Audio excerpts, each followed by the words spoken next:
Bonsoir à toutes et à tous et bienvenue à l'épisode 19 du Field of View podcast. Je suis encore Raccoon, encore l'invité spécial à chaque épisode et le commentateur principal, Zek. Bonjour. Et bien sûr, Raccoon, l'invité spécial qui est aussi l'hôte du show. Hein. C'est un épisode sur deux, c'est lui qui nous dit bonjour. Mais, hey, ça va bien, mon Raccoon? Ben, ça va très bien, toi? Oui, ça va, l'invité spécial. Ouais, c'est ça. On aime ça parce que, en vrai, je veux pas voler tes histoires, je sais pas si tu es content en parler, mais on est chanceux d'avoir Raccoon cette semaine parce que notre invité spécial aurait peut-être pu ne pas être là parce qu'il a manqué de frein avec sa voiture. Oh là là. Incroyable! Hey, ben, je comptais pas en parler parce que, ben, j'aurais pu glisser, là, mais c'est ça. Ouais. Écoute, rapidement, là, petite parenthèse avant qu'on embarque ces sujets. Moi, l'invité spécial, c'est moi. J'ai des gros problèmes de voiture là, dans la semaine passée. Pis c'est vraiment pas fun. Là. C'est régler quelque chose, ça règle pas le problème. Autre chose, ça a pas réglé le problème. Fait que je suis encore en train de travailler dessus, mais ça fâche assez rapidement quand Oui. le problème ne se règle pas. Et Oui. tu ne sais pas c'est quoi qui cause le problème. C'est très plaisant. Ce qui est vraiment triste, c'est que peu de temps après que tu m'as écrit justement que tu as eu ce problème-là avec ta voiture, j'ai moi-même commencé à entendre des bruits bizarres dans la mienne. Oh non. Là, j'étais comme, asti, tu me niaises? Fait qu'il va falloir que j'aille au garage bientôt, pis ça risque de me coûter vraiment très cher parce que ça fait un bruit vraiment pas normal. Ouais, Oh ben là c'est là. ça, en fait ça a commencé comme ça moi aussi, jusqu'à ce que l'auto dise « Ah ben, t'ignores les bruits, je marche plus. » C'est littéralement ça qui est arrivé. C'est dangereux. Ben ouais. Bien, fait que sur ce, avec notre survie de cette semaine, comme quoi que nous avons évité la catastrophe avec chacun nos voitures, toi étant beaucoup pire que moi, on a beaucoup trop de sujets à parler cette semaine parce qu'il y a eu beaucoup d'annonces de jeux vidéo, parce qu'il y a eu des shows, puis il y avait eu le Xbox show, je pense, aujourd'hui. Ouais. C'est-tu aujourd'hui, ça? Quelque chose comme ça, ouais. Ouais, c'était aujourd'hui à midi. Fait que tu sais, au fur et à mesure que j'écrivais des trucs, ça se rajoutait. Fait que, on a appris tout à l'heure qu'il va y avoir un Black Ops 7. Oui. What Oui, the fuck? effectivement. Fait qu'on va en parler un peu. On connaît rien. On connaît rien. Ce sont des reveal ça. trailers. Mais c'est magnifique. Donc on va en parler un petit peu, quoi. Ouais, Et puis, effectivement. T'es en train de me rendre compte. On va rajouter un jeu en particulier aussi. qui était beaucoup trop beau. Alright, ok. Magnifique. Tiens, je vais mettre ça comme keyword. Magnifique. Ok, good. Parce que ça, on va pouvoir en parler aussi là, au travers de nos différents sujets de jeux vidéo. Là, parce que j'ai vraiment l'impression que, je pense que je te l'ai écrit aussi sur Discord, comme quoi on est arrivé dans un moment où est-ce que le jeu vidéo est tellement magnifique, peu importe le jeu, les graphismes sont au top, Oui. c'est magique, c'est ultra beau. Genre mon ordinateur qui est neuf est en sueur en train de les regarder. C'est pour dire. Mais sur ce, je vais vous faire une petite énumération, oui, des Oui. sujets que j'ai envie de parler, des jeux. Et après ça, ben, tu t'embarqueras avec les tiens. Certainement. Bien entendu, j'allais parler de Dying Light the Beast, absolument sûr. On a eu 30 minutes de gameplay de Dying Light the Beast ainsi que la date de sortie, incroyable. Un nouveau Resident Evil Requiem, si je le dis comme faut. Oui. Il a l'air absolument insane. Des news du jeu Hill. Je sais pas si tu connaissais ça. ILL. Il y avait eu un petit reveal il y a une couple d'années, puis là on a eu du vrai gameplay. Ben, peut-être pas du vrai gameplay, mais un vrai trailer. Ça a l'air insane. Atomic Heart 2. Oui. Incroyable. On l'attendait. On l'a eu. Ben, on l'a eu. On va l'avoir. Ça a l'air fou. Dans le même univers que Atomic Heart, nous avons aussi The Cube. What the fuck? Genre, le studio, là, en 2 ans, là, ils se sont dit, en 3 ans quasiment, ils se sont dit, OK, gang, on va sortir des jeux à n'en plus finir. Parce que je pense même qu'ils sont liés avec le jeu Hill, parce que c'est eux qui ont fait le reveal de ce jeu-là, Monfish Studios. Et qu'on va en parler un peu.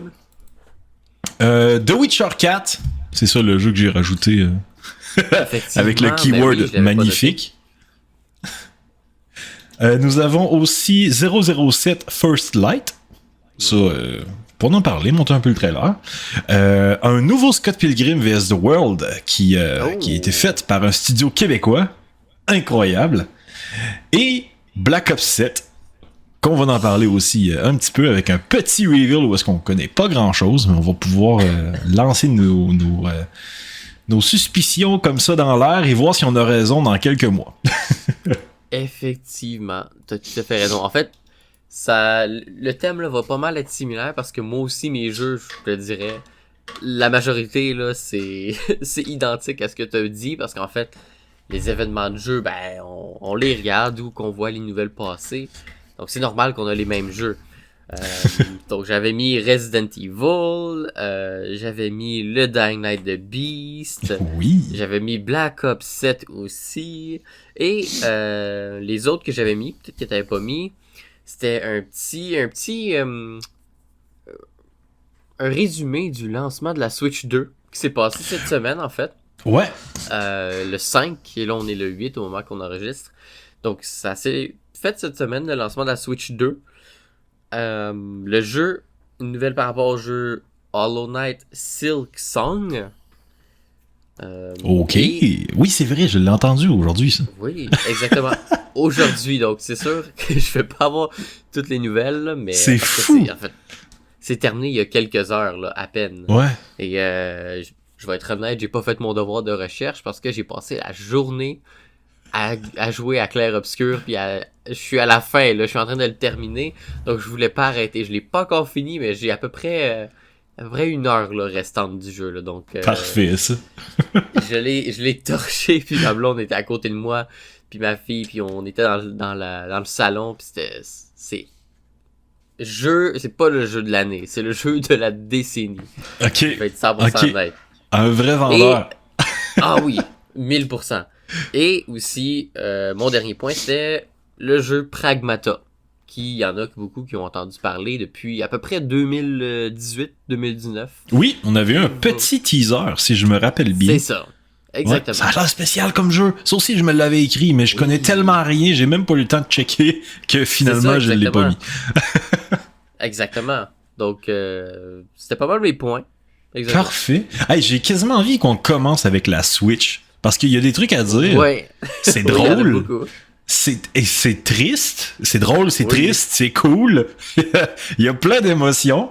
Mais, tu sais, juste pour dire à quel point que la Switch est un grand événement, ma blonde, qui n'est pas une très grande joueuse de jeux vidéo, tu sais, elle a mon ancien ordinateur, elle joue une fois de temps en temps, puis, tu sais, son jeu préféré, c'est genre Super Monkey Ball. C'est pour dire, c'est pas une grande joueuse. C'est bon, ça. Oui, c'est bon, mais tu sais, c'est vieux. Ben, ma blonde, hier, elle a vu un TikTok qui explique les jeux de la Nintendo Switch, comme quoi t'achètes le jeu, puis finalement, t'as pas forcément le jeu. Ça va dépendre. Tu peux avoir juste comme... c'est ça. Tu peux avoir juste un code, comme tu peux juste avoir le jeu, comme tu peux juste avoir un code qui te permet d'utiliser la cartouche du jeu, fait qu'il te faut la cartouche parce que c'est la cartouche qui a le code. Hostie, ça finit plus. ouais, non, ben c'est bon que t'en parles parce que je me suis renseigné en plus aujourd'hui aussi là-dessus. Ok. Parce que justement, il y avait beaucoup d'informations pas claires, puis je me suis dit, c'est intéressant d'avoir la bonne information, là. C'est vrai, t'as totalement raison là-dessus. Mais c'est ça, ma blonde a checké ça, puis je pense qu'en vrai, là, en termes de jeu qui offre vraiment le jeu dans sa cartouche, on avait Cyberpunk 2077, on avait, je pense que c'était Mario Kart, le nouveau Donkey Kong, mais je ne suis pas tout à fait sûr, puis il y en avait un autre. Mais à part ça, quasiment tous les jeux, ce sont des jeux à clé que tu peux pas revendre comme tu veux, que tu peux pas utiliser comme tu veux. Bordel. Ben c'est ça, c'est qu'il y en a, c'est ça, il y a 3 types de jeux. Il y a ceux que le jeu complet rentre sa cartouche. Il y en a que c'est un code unique, que c'est GG Go Next, tu peux pas le revendre. C'est ça. Puis il y en a d'autres que c'est sur la cartouche, il y a juste le installer du jeu. Il y a pas le jeu, mais il y a ça qui te permet d'installer le jeu, en fait, faut que t'aies la cartouche pour le jouer, sinon ben t'as plus le jeu. Mais je pense que tu peux le celle-là, revendre, tu peux la revendre? Ok. Ouais, lui tu peux parce que, en fait, sur la cartouche, il y a pas le jeu, mais il y a juste qu'est-ce qui t'autorise à... Dans le fond, c'est comme si... Un bon exemple, là, c'est comme si sur ta cartouche, t'avais Steam, mais pas les jeux Steam, tu sais. C'est que t'installes Steam, puis après ça, t'installes le jeu. Ok, ouais. Ouais. Fait que ça fait que tu peux le revendre, puis la personne va avoir le jeu, mais en même temps, tu sais, avoir une confusion de qu'est-ce qui est quoi sur le marché, tu sais, quelqu'un qui connaît pas ça, justement, va sur Marketplace puis achète un jeu, puis lui, il sait pas qu'il achète une cartouche que c'était une cartouche de code.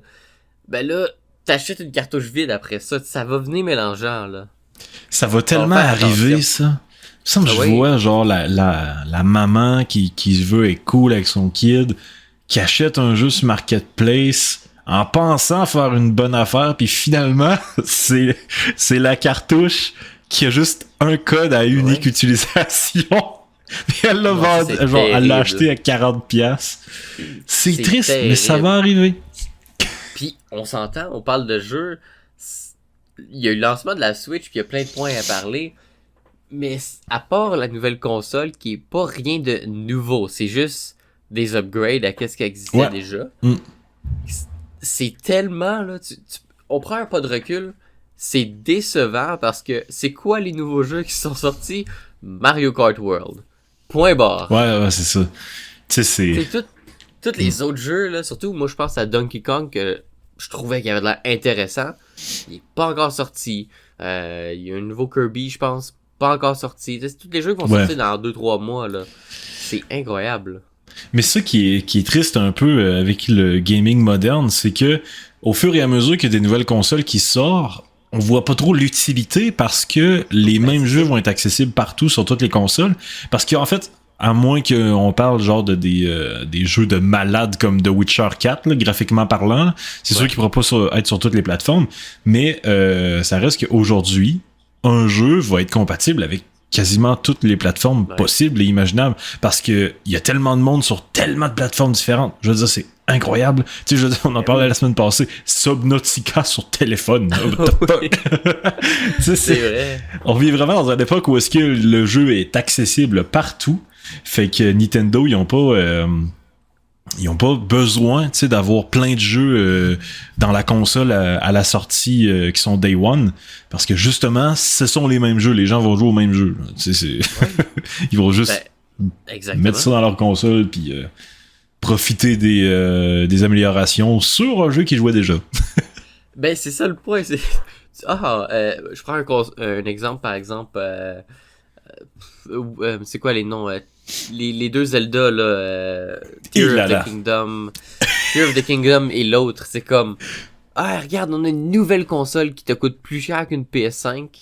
Ben tu vas pouvoir jouer au jeu que tu pouvais déjà jouer mais plus beau. Ouais, exactement. Mais tu pouvais quand même déjà y jouer. Juste plus beau, puis si tu le veux plus beau, t'as acheté la nouvelle console, mais faut que tu payes l'upgrade de ton jeu.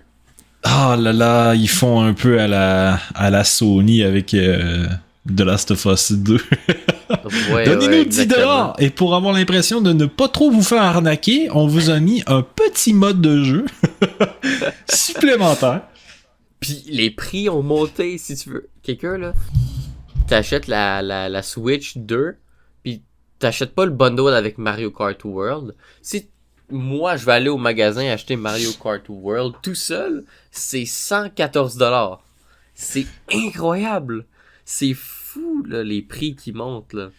Puis, tu sais, c'est un très bon point à soulever, comme quoi, achetez-vous une Switch tout de suite. Vous allez voir, c'est un investissement. Dans quelques mois, vous allez pouvoir la revendre le double. Exactement. Parce qu'il va juste en manquer. Puis, tu sais, c'est triste. Tu m'as envoyé un screenshot, justement, sur Facebook de tout ça. Les fucking scalpers qui ont réussi à quasiment tout ramasser pour tout revendre sur Marketplace à 1000$. Et là, toi, tu vois ça en tant que consommateur régulier, pis t'es comme, mais c'est donc ben un connard. Mais c'est ça qui est très drôle, par contre. C'est que, oui, en ce moment, il y a eu des statistiques qui sont sorties d'un chiffre de nombre de Switch qui seraient vendus en 24 heures. Puis si c'est vrai, ce serait le plus gros lancement dans le jeu vidéo dans l'histoire du jeu vidéo. Est-ce que c'est vrai ou pas? C'est à prendre avec des pincettes, là. Les chiffres, je les ai plus, mais j'ai vu ça aujourd'hui. Mais ce qui est quand même drôle à ça, c'est que les magasins, il y en a encore qui ont des Switch 2 qui ont pas été achetés.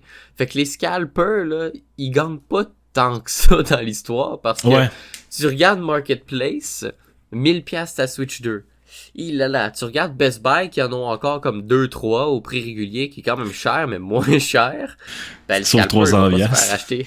Ben, c'est ça. Donc, je trouve ça quand même très drôle. Là. Ouais. Ben écoute, tant mieux. Moi, si les scalpers se font avoir puis au final sont pas gagnants dans leur connerie, moi ça me va. Mais c'est parce qu'en fait, c'est un peu le même principe que la PlayStation 5. Ben, en fait, la PlayStation 5, c'était un peu différent parce qu'elle était elle avait vraiment un problème de composants. Là. Il y a juste aucun composant disponible à cause de la COVID. Mais ça reste que la console est sortie, il y en avait, ça se vendait bien. Puis tout d'un coup, à un moment donné, il y avait plus rien. Il y avait plus de stock nulle part. Et c'est là que les scalpers se sont fait la palle sur le dos des gens. Fait qu'à voir, parce que si Nintendo ils ont réussi à avoir un gros stock de Nintendo Switch 2, ben tant mieux. Tu sais, ils vont pouvoir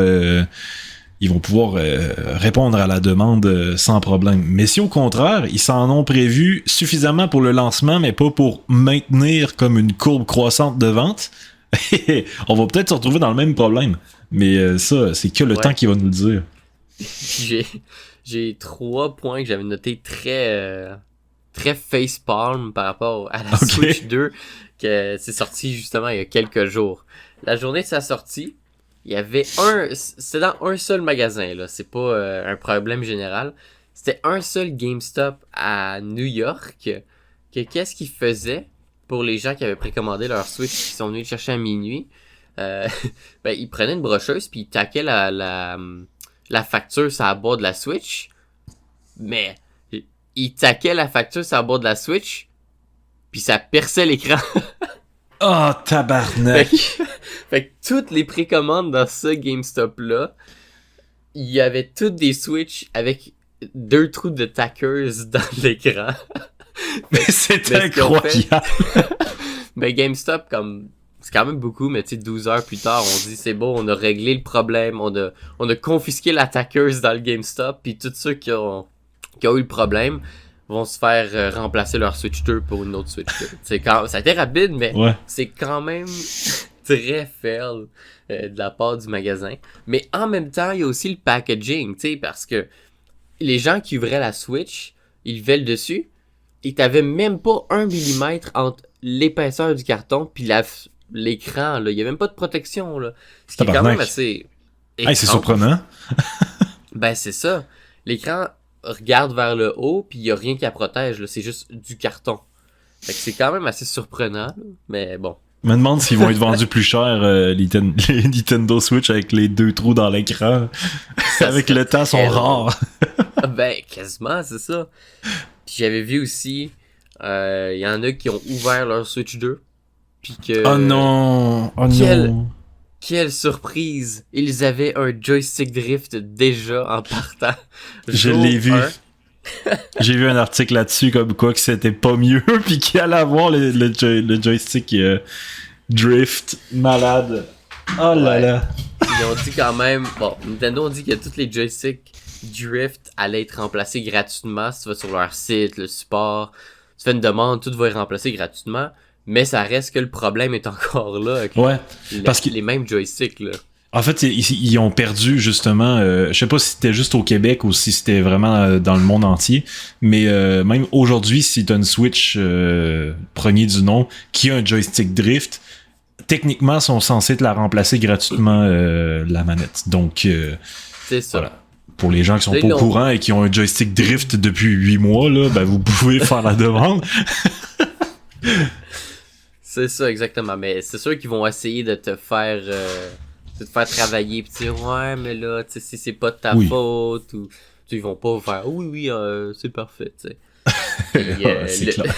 Le troisième point que j'avais noté, troisième et dernier pour la Switch 2, c'est que quelqu'un a fait un test pris la Switch 2 dans ses mains, tu sais, elle est quand même plus performante. Il y en a qui la comparaient à une un peu plus qu'une PS4 Pro, mais moins qu'une PS5. Ok. C'est comme entre les deux. Puis, la personne a joué à Mario Kart World avec sa Switch fully charged, genre à 100%. Puis la batterie durait vraiment là 2 heures, c'est tout. Ouais, c'est incroyable. Je m'y en attendais. Je m'y en attendais parce qu'en fait, je sais pas si la Switch va permettre ça. Parce que le roguelite, la console portable que moi j'ai, tu peux changer le nombre de watts utilisés selon le jeu ou l'utilisation que t'en fais. Fait que si tu joues à un jeu demandant, tu peux le mettre à 30 watts et avoir 2 heures de charge, voire 1h30, mais tu sais, ça va vraiment bien rouler pendant 1 heure certain. Mais tu peux la baisser aussi à, mettons, 15 watts au lieu de 30. Comme ça, tu viens de rallonger ta batterie de genre 45 minutes, 1 heure. Puis tu peux la redescendre encore à... Parce que là, en fait, c'est 30 watts, 25 watts et 15 watts. Fait que tu peux encore la remettre à 15 watts après le 25 watts. Puis c'est, encore une fois... Là, par contre, tu peux pas jouer à des jeux demandants parce que ça va vraiment, vraiment laguer. Là.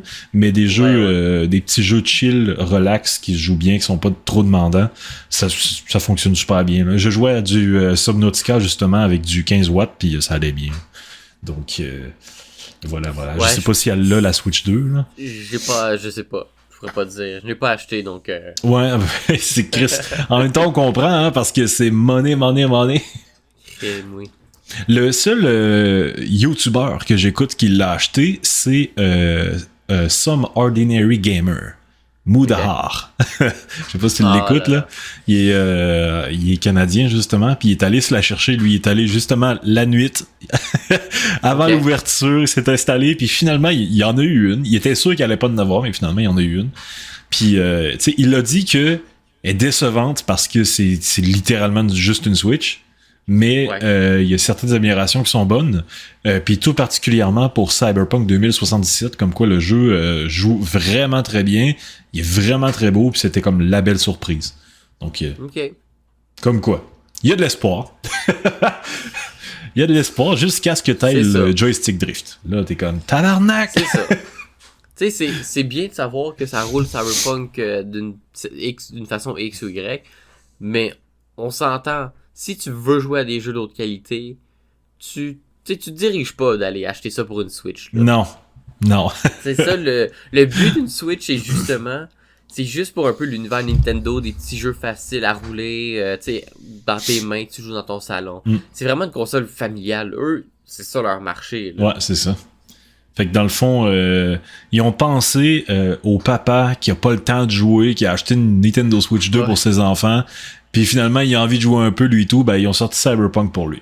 C'est ça, c'est ça qu'ils ont fait. Lui c'est ça, c'est pas un gamer vraiment, mais il joue des fois dans le lit. Là, c'est ça, exactement. Bro, hey, sur ce, j'ai quasiment envie qu'on embarque tout de suite dans Dying Light The Beast, parce que incroyable, ce jeu-là me parle beaucoup. Vous devez tous le savoir, bien sûr. Moi étant un gros fan de Dying Light 2 m'ayant vraiment beaucoup déçu, eh bien Dying Light The Beast risque d'être le jeu qui est le vrai successeur au premier. J'ai fait un commentaire justement sous la vidéo de gameplay. J'ai dit « Finally, we get Dying Light 2 ». C'est pour dire. Ouais. Fait que, dans le fond, c'est ça. On va jouer Kyle Crane. Les gens qui sont sur YouTube, vous êtes chanceux, je vous ai mis le gameplay. Raccoon, toi, tu le vois pas, mais je vais te le mettre tout de suite. Moi, je suis pas autorisé, je suis juste un guest. Il est pas autorisé, c'est non. Ça. Ok, good, parfait. Le jeu est absolument magnifique. Sérieux, c'est incroyable. Ils ont ramené des animations de Dying Light 1 parce que pourquoi pas en fait. J'ai envie de dire que c'est quand même cool parce que dans le fond il y avait des nouvelles animations dans Dying Light 2, mais Dying Light 2 on joue un autre personnage. Fait que là le fait qu'ils ramènent les vieilles animations quand on joue Kyle Crane, Ben tu sais, on dirait que ça rajoute un peu du personnage parce qu'il se déplace différemment puis il va attaquer différemment. Fait que je trouve ça vraiment cool. Le jeu, le monde ouvert, ça a l'air insane, vraiment beau. Les levels, ils ont de l'air beaucoup plus poussés que dans Dying Light 2, parce que dans Dying Light 2, c'était vraiment très, très, très orienté casual. Mais là, Dying Light The Beast, ça a l'air d'être de retour premier Dying Light avec un game design vraiment aux petits oignons. On va rejouer Carl Crane 13 ans après sa captivité dans les laboratoires du mystérieux baron. Bon, quand ils nous ont dit ça, moi j'étais comme... Honnêtement, on s'en fout. Je sais pas c'est qui ce baron-là, mais je m'en fous pas mal. J'ai juste hâte de voir genre le monde ouvert, les quêtes secondaires, ces affaires-là. Ça risque d'être bon. Peut-être que l'histoire va être bonne aussi, là. On va le voir, mais généralement pour Techland, c'est tellement pas leur fort les histoires. Mais bon, voyons, story environment telling, ça c'est beaucoup plus présent, où est-ce que tu sais la map a le plus d'histoires à raconter, plus intéressante que la campagne en elle-même. On va pouvoir au fur et à mesure qu'on se bat avec Carl Crane, charger une jauge de Beast, et quand que la jauge est 100% chargé, ben on se transforme en un monsieur vraiment très très très fâché qui peut même genre il y a comme des gros crises de zombies avec des énormes massues genre. Si t'es en mode de Beast, tu peux littéralement pogner à massue et la revirer contre lui puis genre l'éclater là. Ça a l'air vraiment bon. Je m'attendais pas pantoute à ce qu'il fasse de quoi comme ça, mais écoute, pourquoi pas. Il y a aussi du gameplay avec pick-up. On va pouvoir se déplacer en pick-up dans la map. Fait que comme quoi la map est vraiment, elle a vraiment été pensée pour avoir autant le côté parcours, le côté post-apocalyptique et en même temps être accessible en voiture. Fait qu'on va pouvoir se déplacer un peu. Il va falloir qu'on récupère notre gaz un peu partout parce que le gaz il se consomme, un peu comme dans Dying Light The Following. Ouais. Il y a des zombies qui peuvent briser certaines pièces de notre voiture, fait qu'il va falloir les réparer aussi. Il va y avoir plein de skins, dont d'ailleurs un skin de pré-order que le pick-up devient littéralement un char de police. Je sais pas si les phares sont fonctionnels, mais ça serait vraiment drôle. Ça serait drôle. Et c'est ça, dans le fond, ça a l'air vraiment très bien. Le jeu est dû pour le 22 août et sera gratuit pour ceux qui ont acheté la version Deluxe de Dying Light 2, dont moi. Okay. Ouais!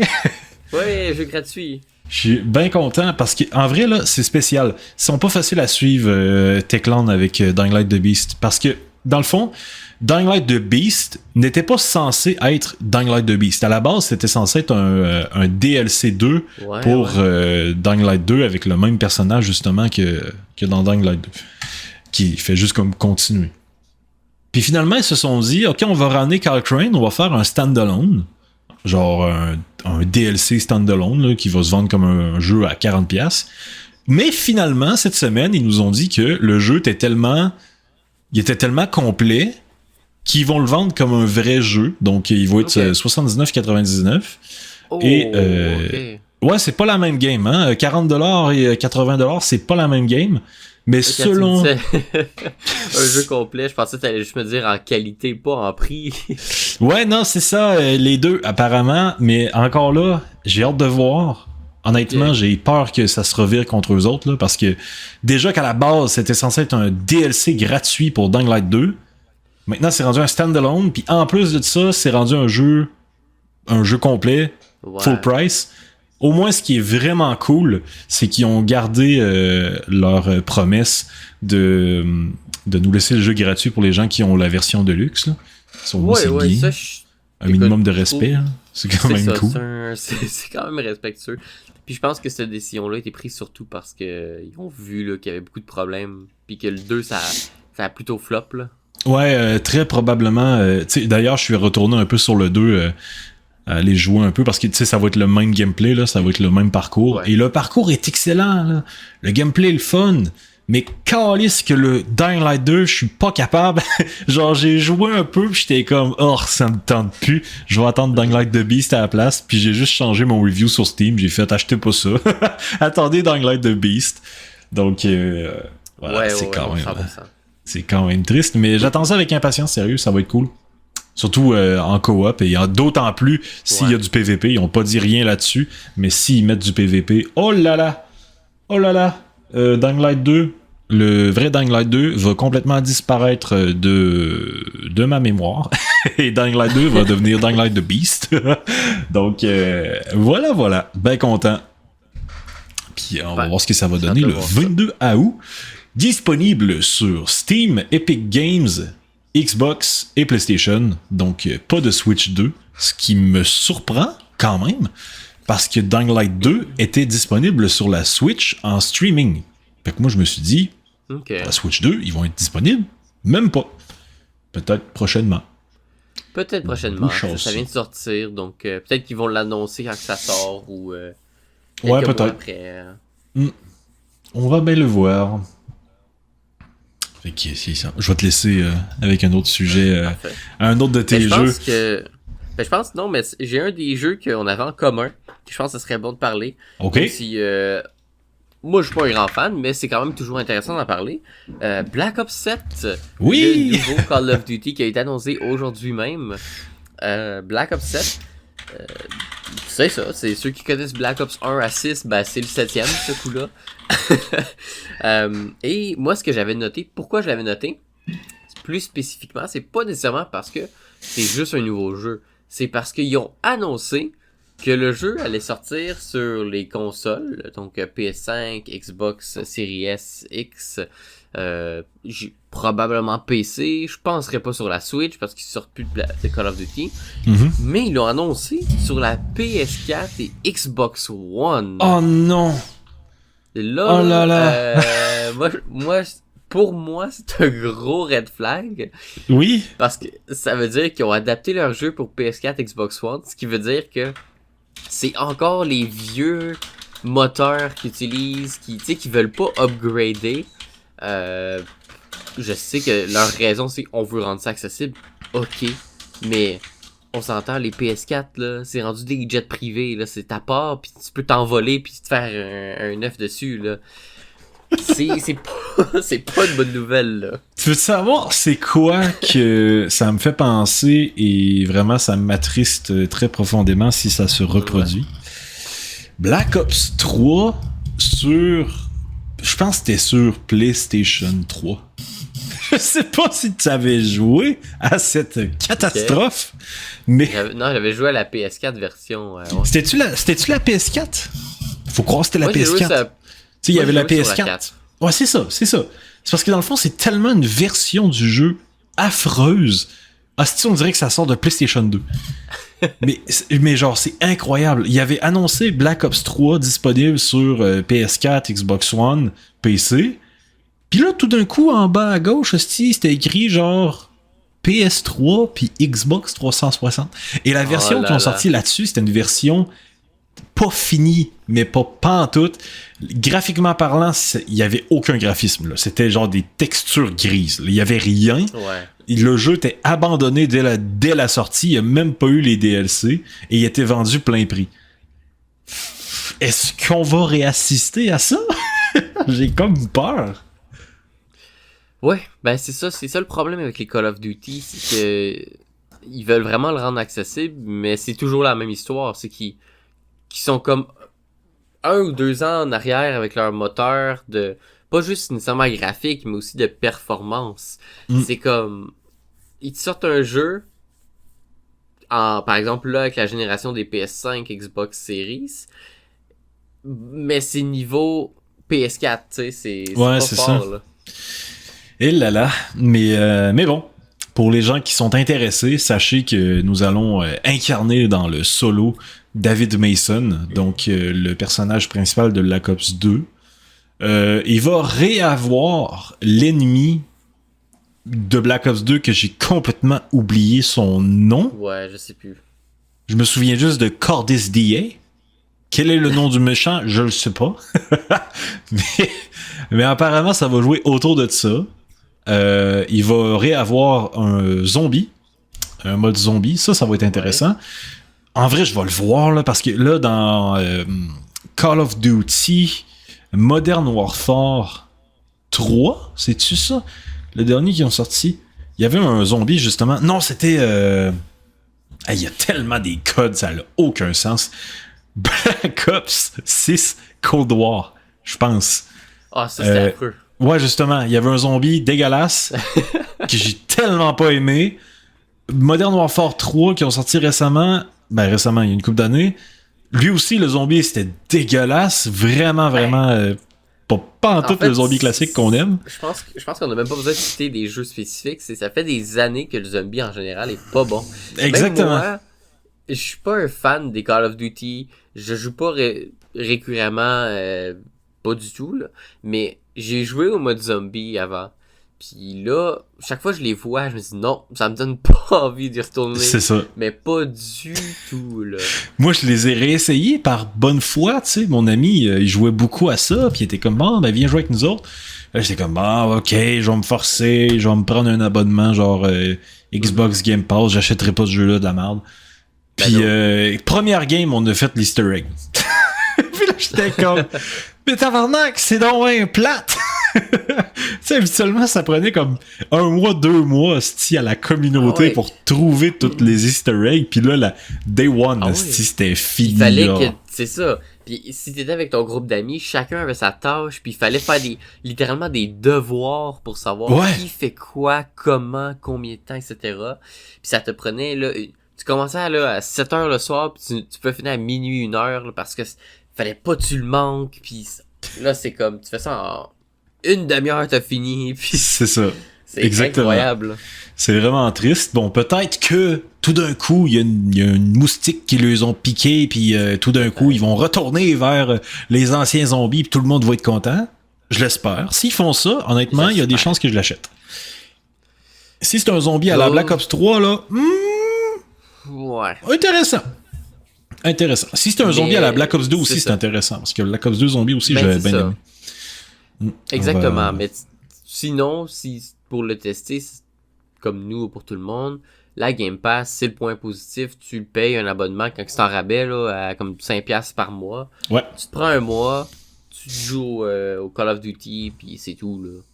Mais hey, je sais pas si t'avais déjà catché ça, parce que ça vient de me faire penser à ça, là. Black Ops 7 va se passer en 2035. Mais Black Ops 2 se passait en 2025. Ouais, c'est vrai. Il se passait cette année, bordel! On pourrait peut-être faire des comparaisons un peu côté technologique. Est-ce qu'on s'est rendu? Est-ce qu'on s'est pas rendu? Certains vont dire que oui, certains vont dire que non, ça dépend. Mais bon, check, on fait juste checker. J'ai une montre intelligente sur le poignet, puis en 2013, je m'attendais pas à ce que ça soit accessible un jour. Tu sais, je voyais mon personnage genre bip boop bip boop bip sur son écran. Là. J'étais comme c'est incroyable. Puis à ce temps, j'ai une montre tactile qui fait juste pas marcher. Je suis comme Chris de bébelle de merde. C'est ça. Mais Black Ops 7 va se passer en 2035, donc 10 ans plus tard. À voir qu'est-ce qui va se passer. Est-ce que ça va être encore une fois on the drugs ou est-ce que ça va être encore une fois on vend les États-Unis d'Amérique? On le sait pas. Ouais. On va le voir avec les prochains trailers, prochains gameplays, ce qui risque d'arriver vraiment très vite là, parce que généralement Call of Duty, ils annoncent un code début de l'été, puis genre dans le coin de novembre, ils le sortent. Là. Je sais pas si on a eu une date de sortie pour Black Ops 7. Je vais checker vite fait. Je suis pas certain, ouais. Non, on n'a pas eu, c'est à confirmer, mais c'est ça, honnêtement, des chances que ça arrive très vite. Là. Fait que, écoutez, pour les fans de code, ben, je suis content pour vous, tant mieux. Ouais, c'est ça, les fans de code, eux, sont régalés, que ce soit bon ou pas, ben, ils ont des nouveaux jeux, c'est sûr. C'est ça, exactement. Je sais pas si toi, t'avais aussi ce genre d'amis-là. Tu sais, là... Maintenant, de nos jours, nous avons les TikTok doomers, les gens qui scrollent à l'infini. Là. Ouais. Ben, avec code, moi, j'avais des gens que je connaissais que c'était des code doomers. C'est-à-dire qu'il y avait un nouveau code qui sortait. Il était comme, ça a l'air plate, ça a vraiment l'air d'être de la merde, ça me tente pas. Puis ils l'achètent version deluxe plus, puis ils font que jouer à ça. Là. Ça, mais il y a un groupe, là, pis c'est drôle parce que j'en parlais... je pense avec des amis ou même au travail, j'en parlais. Il y a un groupe de gamers, là, c'est vraiment là, un stéréotype, là. Mais c'est vrai. Ah Il ouais. y en a qui jouent à des FPS, il y en a d'autres à des jeux de rôle solo. Mais il y a un groupe là, qui sort de l'ordinaire. Là. Eux jouent seulement À aux jeux de, code. à code et aux jeux de sport. C'est les seuls jeux qu'ils Ouais. jouent. Ça va être genre Call of Duty Black Ops 7 avec NHL 2026. C'est ça. That's it. Exactement. C'est ça qu'ils vont jouer, genre. Puis ils se font revendre la même chose année après année. Ils sont conscients qu'ils achètent le même jeu et que ça a de l'air plate, mais ils continuent de l'acheter version Deluxe++. Ils jouent pendant 1000 heures. Ils vont chier sur le jeu pendant 1000 heures, mais ils vont racheter Ouais. le prochain. C'est toujours pareil. Ah ouais, puis les pires scams, c'est les jeux de sport parce que eux, c'est. Ils achètent le jeu plein prix édition Deluxe++ à comme 150$. Juste pour l'année, parce que l'an prochain, il y en a un autre qui vont racheter le même prix. C'est ça. Puis dans ces jeux-là, faut que t'achètes des joueurs ou comme FIFA, c'est des cartes. Puis tu mets de l'argent, puis là, quand tu switches au prochain jeu, ben t'as plus ces cartes-là. Là. Faut que tu recommences à zéro. Là. Hey, ça Là, ceux qui me nous- rappelle des souvenirs là, dans Ceux qui nous Black Ops regardent, 3. là, ceux qui nous regardent puis qui jouent à ces jeux-là, là, gardez votre argent. C'est le même Oui. jeu depuis 2007. Oui, oui. Mais ça me rappelle des souvenirs dans Black Ops 3 parce que dans le fond, Black Ops 3, selon moi, mais en même temps, j'ai pas joué à des codes depuis tellement longtemps, c'est un des codes avec le plus de contenu et le contenu qui en vaut la peine. Selon moi. Surtout côté Le zombie. Ouais, Black Ops 3. Le 3, c'est mon préféré. Ok, good, parfait. On est sur la même longueur d'onde parce que moi je l'ai adoré. Puis dans Black Ops 3 multijoueur, même après la fin des sorties de DLC classiques, ben Chris, il nous gardait toujours Ouais. il nous gardait toujours un aftertaste en mode on vous a glissé une arme dans le marché noir. Vous l'avez pas. C'est des armes intéressantes comme une Thompson de la Seconde Guerre mondiale ou un couteau spécial. Tout le monde les voulait. Un arbalète, genre des trucs cool. Mais il fallait que tu mettes des centaines et des centaines de dollars dans le hostie Ouais. de case. Puis vu que j'avais pas une scène parce que j'avais 15 ans, j'écoutais des vidéos justement de youtubeurs qui faisaient des unboxings. Puis je me souviens très bien Ouais. de Skyrose qui a sorti Oh là le là. jeu de sa console après avoir mis justement genre 200 balles. Il a sorti le jeu et il l'a littéralement pété de frustration puis il avait dit qu'il allait plus refaire des vidéos là-dessus. Puis moi j'étais comme asti de malade. Bon, est-ce que ça l'a changé avec le temps, les codes? Je le sais pas. Les FIFA, apparemment, Ouf. c'est encore des cartes, donc ça a pas changé Ouais, pour ouais. FIFA. Mais pour les codes... On devrait faire un épisode spécial code puis dire que le meilleur jeu c'est code Infinite Warfare. Hey, hostie, c'est débattable, ça! Parce que Infinite Warfare, là, le solo était excellent. Je sais pas si tu l'avais fait, là. Non, moi j'ai pas approché le jeu parce qu'il y avait BF1 qui était sorti. Ouais, ce qui est tout à fait comprenable. Moi, je l'ai approché justement 1 an et demi plus tard. Puis, hey, je l'avais acheté pour 15$. Genre. Puis, vraiment, là, la campagne solo de Infinite Warfare était excellente pour une campagne solo de code. Là. Tu sais, t'avais des choix dans ton histoire. Tu pouvais décider par quelle planète commencer. T'avais littéralement ton hub de vaisseau. C'était vraiment très original. C'était un peu comparable à du Titanfall 2 côté histoire. Ok. Tu sais, il y avait des personnages attachants quand même. Donc, ben, je le recommande si jamais des gens qui sont intéressés de jouer à ça. Là, allez-y Ben oui, sans surtout problème. en ce moment, il est pas cher. Il est juste 79,99 sur Steam. Juste ça. En vrai, c'est triste parce que vous avez manqué le rabais du... voyons, hostie, du vendeur Activision. Parce que j'ai vu ça, ils ont sorti un rabais il y a pas long. Ah. Et le rabais était de 40$. Le jeu coûtait Bon. encore 40$. Mais tu sais, sinon, il y a le bundle. Tu sais, si on achète plein de jeux en même temps, ça coûte moins cher. Il y a le bundle de Call of Duty Franchise Collection à 1392 et 62 canadiens. On sauve de l'argent. Mais dis-toi qu'il est là. Dis-toi que s'il est là, c'est parce qu'ils ont vendu des bundles de même. Oui, Ils en ont vendu, là. Non, ouais. Puis moi, genre, moi, je suis comme... Je regarde une nouvelle voiture qui me coûterait 100$ par semaine, puis je suis comme, j'ai pas d'argent. Puis t'as comme le gars random qui il ouvre Steam, Ouais. il a pas joué depuis 8 mois, il pogne style le pack à 1500$ de code, il est comme, tiens, pouvoir jouer. Ouf. YouTubers, quand ils doivent se lever et faire et s'enregistrer pendant 30 minutes jouer à Call of Duty une fois par semaine. Non! C'est ça. Bien. Fait que c'est ça. Pour les fans de code, j'espère que vous êtes contents. Moi, ça l'a attisé ma curiosité. Donc, Ouais, on va le voir avec à le temps. voir. On va voir. Un petit point rapide. Petit, vas-y. Vas-y. Moi, c'était juste une phrase, littéralement. Parfait, On en parle vas-y. souvent. Hollow Knight Silk Song. Il y a un jeu qui se fait annoncer, désannoncer, annoncer, désannoncer. Ben écoute, il a été annoncé aujourd'hui avec le Xbox Showcase de jeu qu'ils ont dit parce que ils ont dit le jeu sort cette année. C'est littéralement ça. C'est tout. Ok. Donc tout le monde est comme bon ben il y a apparemment qui va sortir cette année. À voir. Il y a pas de date. C'est quasiment à se demander si les développeurs ils ont envie de le sortir. C'est comme, finalement, on va sortir cette année. Là. Ben c'est ça, c'est comme, il se fait annoncer, puis là leur Steam, la page Steam se fait quasiment enlever. Là ils se refont annoncer, puis là ils enlèvent les trailers. Puis là ça se refait annoncer. C'est comme, voyons donc, là, c'est une blague là. Là, la pire chose en vrai qui pourrait se passer, c'est une péripétie à la Dying Light 2, c'est-à-dire le principal writer du jeu a été accusé pour X raisons, donc ils vont refaire le jeu en entier. Oh là là. Et là, ça serait la catastrophe, là. Et Le writer Chris. a volé l'histoire sur Twitter par quelqu'un. Exactement. Il a vu genre des fan art d'un autre jeu, pis s'est dit, c'est à moi maintenant. Salut Marathon. Ouais, asti. Marathon, c'est tellement triste. On va pouvoir en reparler sûrement un jour quand on va être en mode post-partum de Marathon, là, parce qu'il est pas sorti encore. Mais quand il va sortir, on va pouvoir dire ça. Là. Ben, la date est encore prévue pour cette année, en septembre. Je crois que c'est septembre, autour de ça. Mais what the fuck?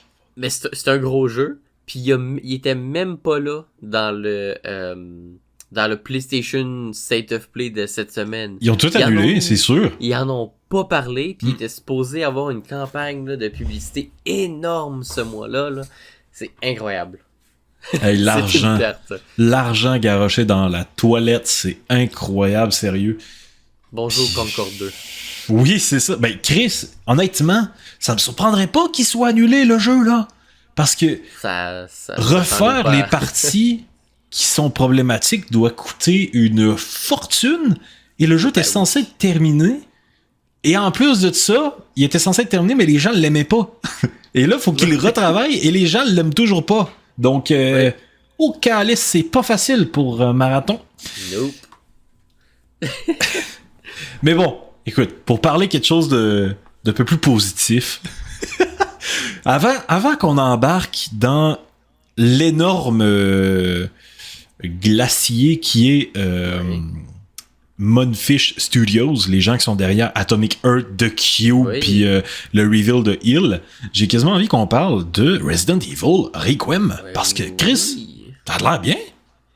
Oui, 100%, ça a l'air très bien. Je sais pas si... les réactions en ligne, là, ça a été très positif. Hey, ça l'a brisé Internet, là. Je veux dire, habituellement, là, t'as le niveau de briser Internet de un skin de Mercy ou de Diva est sorti sur, sur Overwatch. Ça brise Twitter. Mais là, t'as Resident Evil Requiem qui, lui, a littéralement brisé Internet, là. Genre, les gens sont ultra contents, ultra hype. Moi... Ben, moi, j'ai hâte. Oui, moi aussi. C'est ça. Tu sais, je suis pas le plus grand fan de Resident Evil. Non, c'est mais c'est vraiment des bons jeux. Tu sais, j'ai aimé Resident Evil 7. J'ai vraiment aimé le remake de Resident Evil 2 parce que j'avais pas fait le 2 dans son état de base, tu sais, fait que le remake pour moi c'était un nouveau jeu et j'ai tellement adoré ça. Resident Evil 3, j'ai eu l'impression de me faire voler pour mon argent. J'ai détesté ça. Okay. Le jeu était ultra court, ultra cher. J'ai fait non, ok, bof. Ils ont sorti Resident Evil remake du 4. Apparemment très bien reçu, le jeu est vraiment bien. Moi je l'ai pas acheté Day One parce que justement Resident Evil 3 m'avait tellement déçu. Mais il y a des fortes chances que je le fasse bientôt parce que ça m'intéresse puis je suis quand même hype pour Resident Evil Requiem. Mais c'est ça, Resident Evil Requiem. On va retourner à Raccoon City La ville qui a été dévastée par une arme nucléaire dans Resident Evil 3, justement, pour éradiquer le virus d'Umbrella Corporation. Ça a l'air vraiment intéressant parce que, bon, ok, c'est peut-être un peu contradictoire avec des jeux qui sont sortis il y a 10 ans, là. Il y a même 20 ans, en fait, parce que dans certains jeux, ça disait que la ville était complètement détruite puis il y avait rien. Mais là, dans celui-là, on voit qu'il y a des ruines puis tout est encore là, juste un peu démoli. C'est comme, il y a rien, mais c'est en ruine. Ouais, c'est ça, exactement. Fait que ça a l'air quand même vraiment intéressant, revisiter les endroits de Resident Evil 2, mais côté, genre, après bombe nucléaire, ça doit être incroyable, j'ai vraiment hâte. Juste pour ça. Juste pour le game design, là, ça m'intéresse. C'est pour dire. Fait, moi, ce qui m'intéresse vraiment, parce que ce qui est totalement contraire à tout le monde, ce qui m'avait moins intéressé à essayer les... je pense que c'est Resident Evil 3 puis 4, ceux-là qui étaient un peu plus action puis tout ça. Ouais. C'est justement le côté un peu plus action. Moi, j'avais vraiment aimé le 7 qui était horreur. Ouais. Et là, j'ai l'impression que oui, parce que Leon Kennedy revient sur le 9, lui qui s'en vient. Il y a des chances que ce soit action, mais ils ont l'air de baser ça un peu plus horreur, selon moi. C'est sûr qu'on n'a pas vu de gameplay, mais ça m'intéresse là, vraiment plus. Là. Ok, parce que c'est ça, en fait, il y a des gens qui disent que Resident Evil 9 va être un peu semblable à Resident Evil 7 côté horreur, parce que c'est le même créateur qui est derrière Resident Evil 9. Donc, il y a des fortes chances que ça se ressemble un petit peu côté horreur. On va le savoir, on va en connaître davantage dans les prochaines semaines parce qu'il va avoir du gameplay et apparemment, il va être jouable aussi à la Gamescom. Donc, si vous êtes bien craqué, allez à la Gamescom cette année, vous allez peut-être pouvoir jouer à Resident Evil 7, à Resident Evil 9. Mais... c'est ça, puis comme si c'était pas suffisant, ils ont aussi annoncé que le jeu arrive pour le 27 février 2026 sur PS5, Xbox Series et PC. Donc vraiment bientôt, moins qu'un an. C'est ça, exactement. Je m'en allais dire février, là.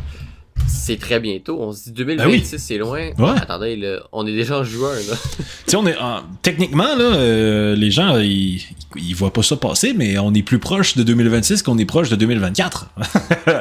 Donc oui, ça va vite en putain là. Même que le temps passe tellement vite qu'on est plus proche de 2050 que de 2000. J'ai vu ça et j'ai pris un coup de vieux hostie. J'étais comme, mais ça n'a aucun sens. Moi, dans ma tête, 2050, c'était dans tellement longtemps. Mais Chris, on est plus proche de 2050 que de 2000. Ah! C'est incroyable. Oh là là. Mais moi, je garde un œil parce que février, c'est très bientôt. Ça me fait aussi penser un autre jeu d'horreur là, qui a été annoncé. Je l'avais pas mis. Mais c'était Silent Hill F. Oui, donc, c'est vrai. Un nouveau. Ouais. Ça vient de me faire penser à ça. Ce jeu-là sort en septembre cette année. Je crois que c'est septembre cette année. Et ça a de l'air tellement horreur que ça m'intéresse, là. Ça a l'air vraiment bien, là. Donc, c'est vrai que ça a de l'air quand même pas pire. Tu sais, j'ai pas... J'ai pas en tout, en fait, de renseignements sur ce jeu-là. Je l'ai vu passer, je trouvais que ça avait l'air intéressant.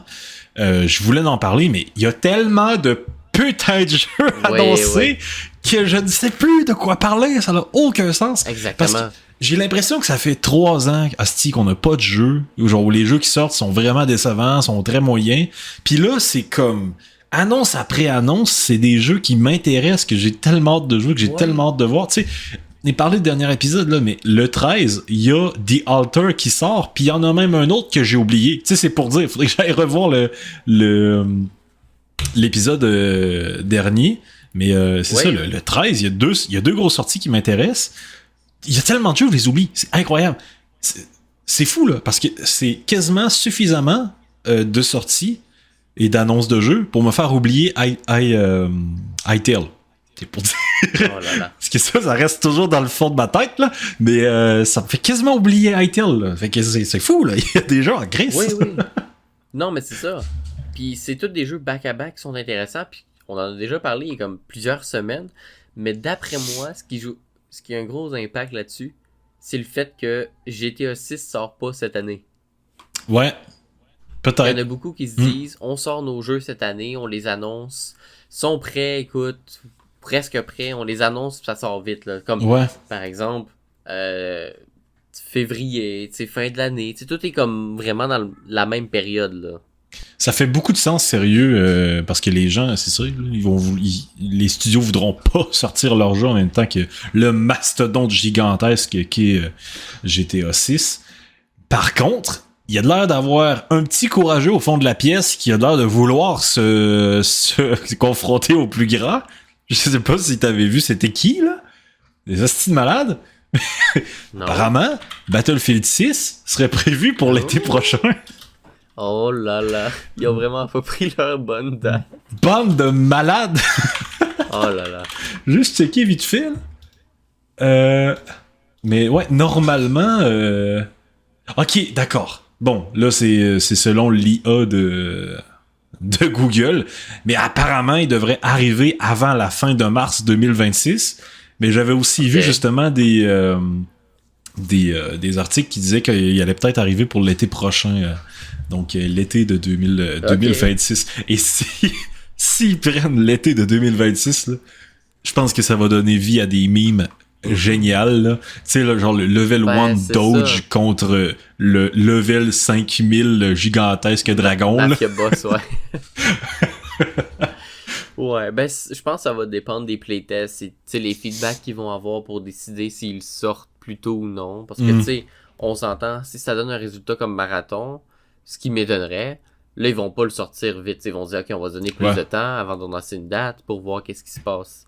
Mais bon, c'est sûr que, tu sais, il y a quand même si c'est GTA 6, ça reste que, tu sais, les joueurs de Battlefield, c'est pas tous des joueurs de Grand Theft Auto. Tu sais, moi, par exemple, c'est sûr, je vais vouloir essayer GTA 6, mais le Battlefield qui va sortir, c'est sûr, je vais vouloir mettre un peu plus de temps pour l'essayer avant GTA 6, même si ça fait 13 ans là, qu'on l'attend.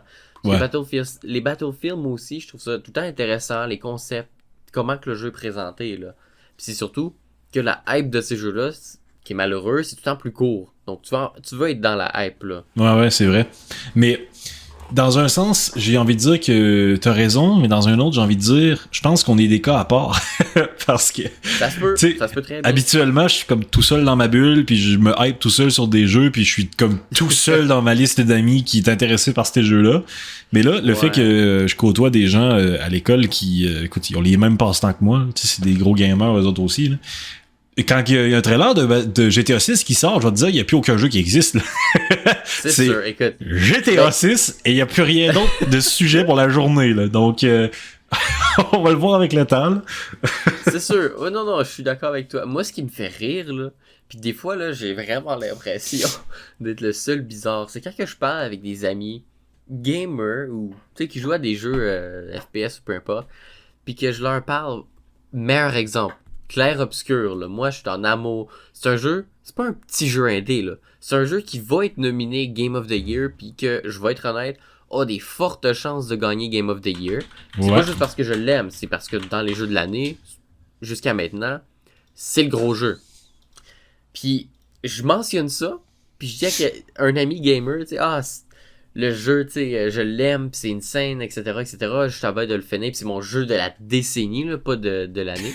Puis lui, il me dit, c'est quoi? Je n'ai jamais entendu parler. Ça doit être un jeu plate, ça. C'est ça. Puis je vais oh my god. Puis tu sais, c'est pas juste ça. C'est tous les jeux qui sont pas, mettons, un Call of Duty, un GTA, tu sais, les gros noms, là. On n'entend pas parler tant que ça, puis pourtant, c'est des jeux excellents du calice, là. Tu sais, c'est con, mais genre, je suis sûr que dans ma liste d'amis entière Discord, ainsi que ma classe informatique, je suis le seul qui attend The Alters.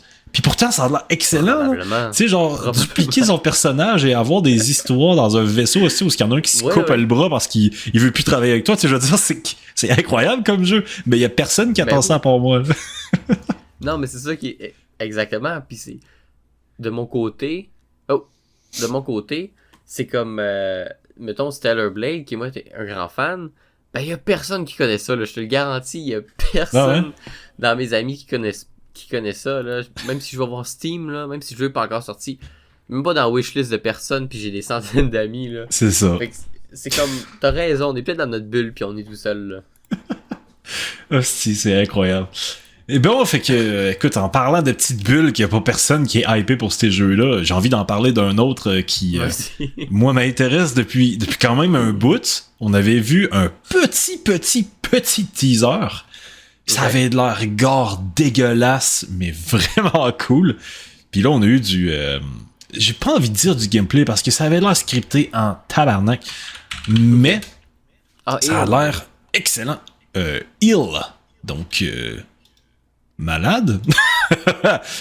je pense que c'est ça que ça veut dire quand t'es heal, c'est malade en fait. Ouais, c'est comme mentalement pas bien. Là, à côté de la plaque, ouais, c'est ça. C'est ça. Dans le fond, heal, pour les gens qui en ce moment peuvent voir le trailer, là, honnêtement, je vous recommande, même si vous êtes en train d'écouter sur Spotify, prenez 2 minutes, allez voir le trailer. Ça a un style gore dégueulasse, mais magnifique. Les graphismes sont insane. Le gameplay, ça a l'air scripté de A à Z, mais en même temps, ça a l'air jouable. Fait que c'est vraiment spécial. Parce que les armes, on dirait qu'ils ont des animations procédurales. Genre, les armes s'adaptent littéralement à tout ce qui va être... mettons, gravité dans le jeu, où tu te fais lancer une boîte par la tête, ben la réaction de ton personnage avec l'arme, comme quoi qu'il vient de recevoir une mallette d'en face, ben tu sais, ça va être vraiment cohérent. Fait que je sais pas qu'est-ce qu'ils ont fait. Peut-être que c'est faux et tout a été généré avant de faire le trailer, mais ça a l'air insane, beaucoup trop beau. On connaît pas grand-chose, malheureusement. Je vais être honnête, je vais jouer à ça 100%. Ah, moi tout, là. En fait, je vais attendre Day One. Je vais checker ça aussi. What the fuck? Le bébé zombie a de l'air insane, puis tu peux le kicker. Incroyable. Incroyable. Tu te fais courir après par des bébés zombies et tout d'un coup, un petit coup de pied dans la face, il revole à l'autre bout de la map. Incroyable. Ça a de l'air absolument fou. Puis c'est insane. Je vais attendre voir si le jeu Day One, on voit qu'il est dégueulasse puis c'est pas pantoute ce qu'on s'attend, j'y jouerai pas.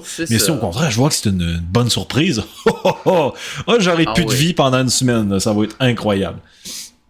Ah oui, 1000%. C'est exactement ça. En fait, c'est exactement ça. Moi je pre-order plus vraiment les jeux. Il faut pas. Je le fais plus. Puis, je vais faire la même chose. Si je vais juste voir. C'est vraiment ça, oui. Parfait. Je vais y jouer, là. C'est ça, exactement. Et dans le fond, le jeu se passe dans un fort sombre et abandonné. Écoute, c'est pas moi qui ai écrit ça, là. C'était la page qui décrivait le jeu. Qui a été envahi par une entité mystérieuse. Donc, des genres de zombies, monstres imprévisibles, qui ont de l'air, en fait... Ça a l'air d'être des morts mutants qui sont contrôlés par des genres de vers dégueulasses. On va le voir. Je le sais pas pantoute c'est quoi. Ça a l'air d'être des zombies, mais justement, pas des zombies, là. Ça a l'air d'être des genres de vers qui contrôlent des corps. Très spécial. Oui. Il va y avoir un système de démembrement viscéral et d'une physique réaliste pour créer une atmosphère d'horreur implacable. Je pense vraiment que c'est le gros focus du jeu, non seulement de l'horreur, mais de la physique, parce que je sais pas si c'est du trailer, gameplay ou peu importe, mais la physique a de l'air insane. Là. Mettons, tu donnes un coup de pompe dans la tête d'un monstre qui tombe dans les escaliers, ben ça va vraiment être logique, puis tu vas le voir comme suivre le mur, glisser le long du mur et tomber dans les escaliers. Ouais. Là, donc, il passera pas au travers des murs. C'est ce qu'il nous montre. Ça. C'est ce qu'il nous montre. Quand tu kicks le bébé, il revole, puis il y a vraiment les mêmes effets de Barry qui tombe. Là. C'est pareil comme quand j'ai kické le mien, tu sais. C'est pareil. Ben oui, ça a l'air vraiment très cool. C'est ça, le jeu va avoir des scènes d'horreur d'un réalisme troublant, apparemment, c'est ce qu'ils disent, grâce à un système physique basé sur le Unreal Engine 5 qui permet de mutiler et de déchiqueter des monstres de manière, folle. Ça devrait être sûr. Un beau lundi matin. Ouais, c'est ça. Normalement, mais on n'a pas de date, le jeu a l'air ouf, donc prenez ça avec une pincée de sel, mais... Normalement, le jeu est censé sortir sur PS5, Xbox Series et PC. Mais sérieusement, ça ne me surprendrait même pas qu'il soit repoussé pour PS7, parce que le jeu est magnifique, et s'ils sont capables d'avoir le même graphisme, les mêmes animations, tout ça pour la PS5 de base, félicitations, parce que c'est incroyable. Voilà. Un petit jeu très intéressant avec le kickage de bébé. Ça, c'est fou, là. Incroyable. Je l'avais même pas vu, en plus, dans le trailer, le kickage de bébé. Ouais, il est à la fin, justement. Ils mettent dans les derniers 5 secondes kicker le bébé.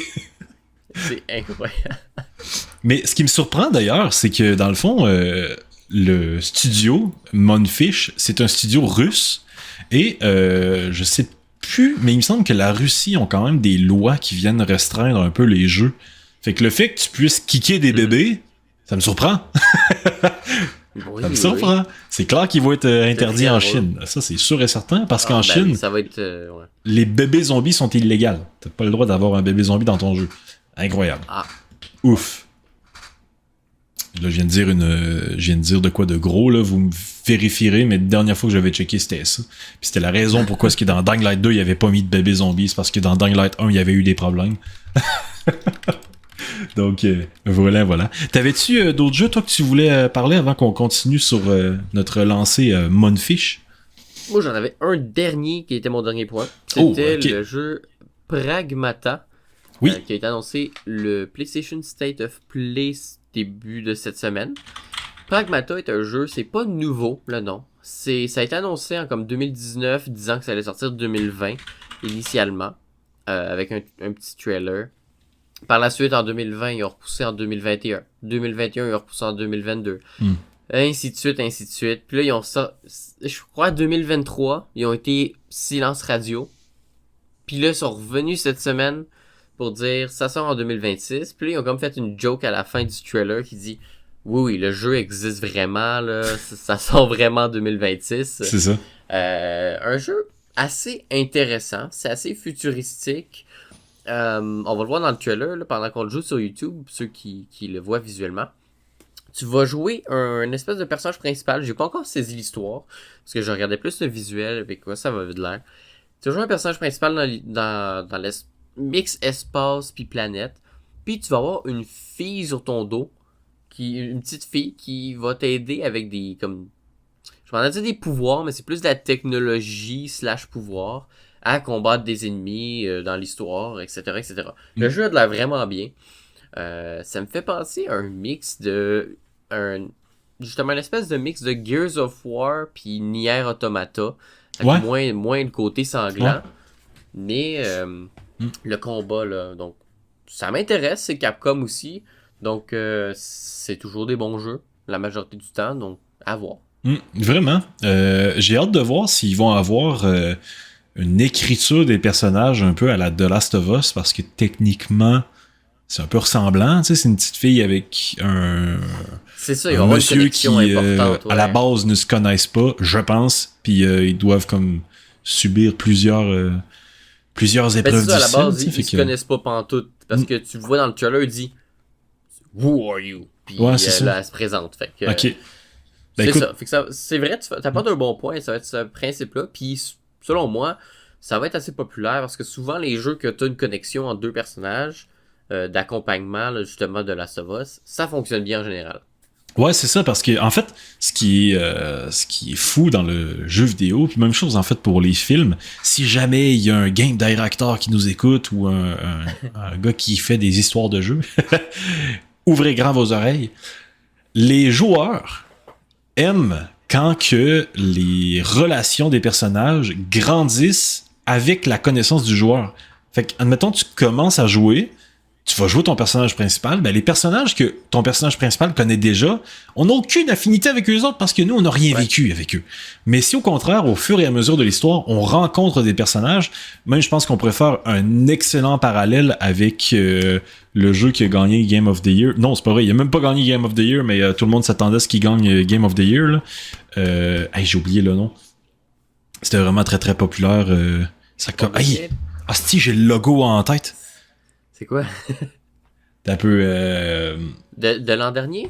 Ouais, c'est tour par tour, il me semble. Il y a plusieurs personnages. Baldur's Gate? Baldur's Gate, exactement. Exactement ça.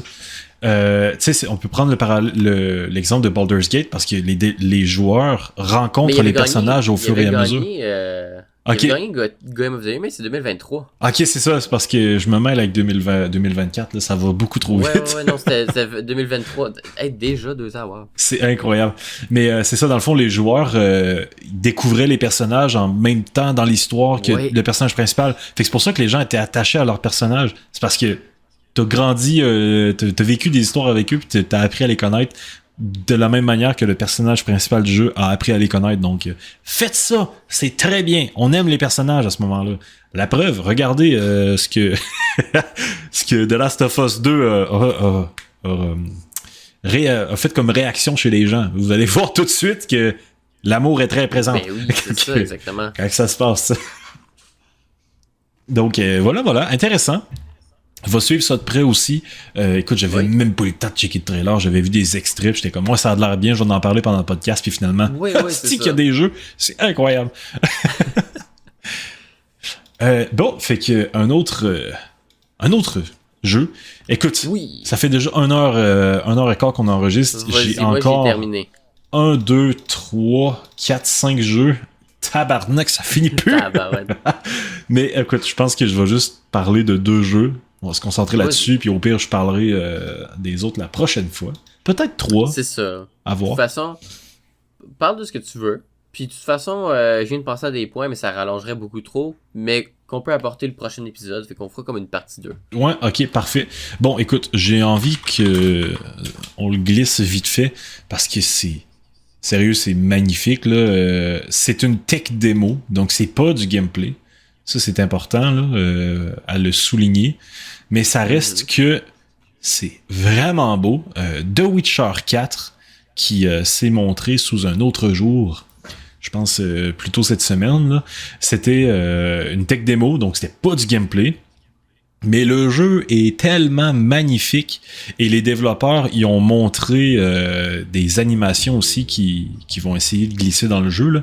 Des animations où est-ce que quand tu te déplaces dans une foule, ben tu sais, Siri elle prend le temps de tasser les gens puis de essayer de passer. C'est vraiment crédible, fucking beau. Encore une fois, c'est une tech démo. Est-ce que ça va être ça le résultat final? Là, pour les gens qui nous regardent sur YouTube, vous allez pouvoir regarder ça. Là. C'est tellement, tellement beau. Je suis pas un joueur de Witcher 3, mais sérieusement, juste le graphisme et l'esthétique de The Witcher 4, ça me donne envie. Donc, si ça ressemble un peu à ça à la sortie, il y a des fortes chances pour que je l'achète. Sérieux, j'aurai pas une scène dans les prochaines années vu les sorties, parce que tout m'intéresse. C'est incroyable. Effectivement. Mais c'est ça, un parallèle que... Mais il va avoir une playtest justement à bientôt là, que les gens vont pouvoir essayer c'est vraiment une petite partie du jeu, donc j'ai vraiment hâte de voir Ok, ouais. C'est vraiment gameplay là. Parfait. Bon, on va pouvoir en voir un peu plus à ce moment-là. Mais ça avait l'air vraiment une scène. Je sais qu'il y a des gens qui attendent ce jeu-là très, très, très fortement. Là. En même temps, c'est le nouveau bébé de CD Projekt Red. Et Dieu sait que les gens adorent The Witcher. J'ai hâte de voir aussi ce qu'ils vont faire, parce que là, le jeu, il a été annoncé. Je sais pas si on avait eu une date, mais tu sais, il y a aussi Cyberpunk 2 qui est entré en développement. Là, on a vu ça la semaine passée. Fait que à voir si le jeu est bientôt fini.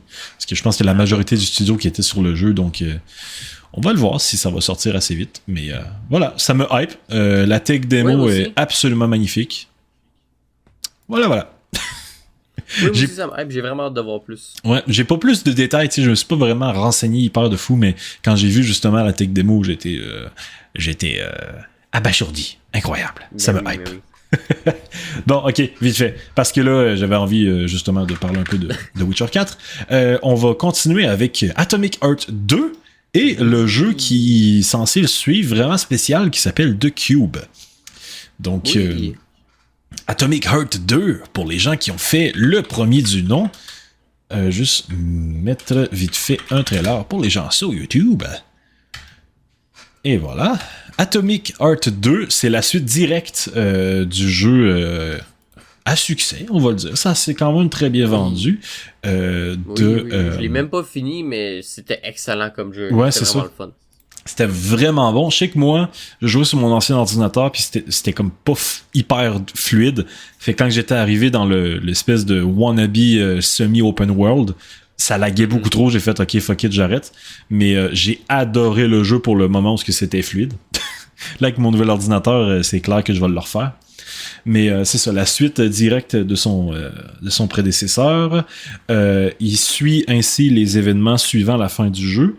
On retrouve les mêmes personnages, mais aussi des nouveaux arrivants qui vont permettre de révéler une nouvelle facette du monde du jeu, apparemment, c'est ce qu'on nous dit. Changement notable, s'il y en est, il sera désormais possible de combattre à deux mains. Donc, pouvoir utiliser notre gant sur les armes qu'on va utiliser. Pouvoir booster, par exemple, une Nokia 47 avec genre des balles électriques ou admettons, t'as une arme de mêlée, ben, tu vas pouvoir avoir une arme mêlée électrique, justement. Donc, ça rajoute un peu de variété. Le jeu est annoncé pour PC et console et la date est encore inconnue, malheureusement. Mais, encore une fois, côté graphique, magnifique, ça nous régale.